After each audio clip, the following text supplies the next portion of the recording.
Joe was a good man, and Lynn was a good woman. They'd been together for 17 years. They had raised 4 kids together. Both of them had children from previous marriages, and they brought them together into a blended family, and now those kids are all off and creating lives of their own. The two of them both have great careers, and they have things in their life that they're genuinely passionate about.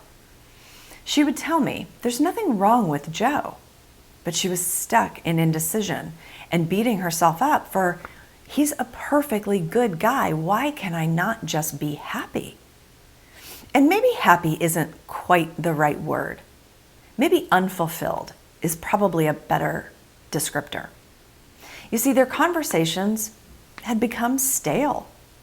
They were pursuing their passions, but they were pursuing them completely independently of one another.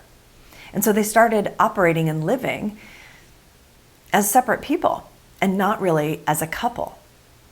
You know, they paid their bills, they took care of their 2 homes that they had. They were upstanding people who had grown apart. And she didn't know if the disconnect between them could be bridged, but she did know that she wanted to try everything she could before walking away from this good, solid man.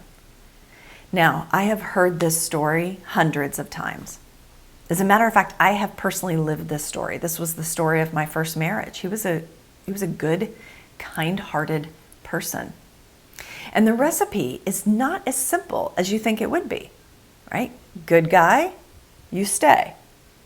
Bad guy, you leave. It's not that simple. Here's the thing. I have seen women make the decision that they don't want to be in their most intimate relationship with this good guy. I have seen women who think their husband's a pretty good guy, and then they start to realize how unhealthy, maybe even controlling or manipulative he is. And she realizes, I don't want to remain in the marriage. I have also seen bad guys turn a corner and become good husbands to their wives. And sometimes that bridges the disconnect. Sometimes it doesn't.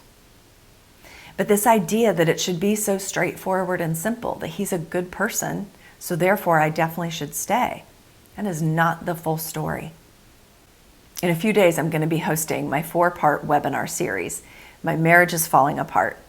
How did we get here, and what can I do? I hope you'll join me. You can register for the webinar by clicking the link below. I'll see you there.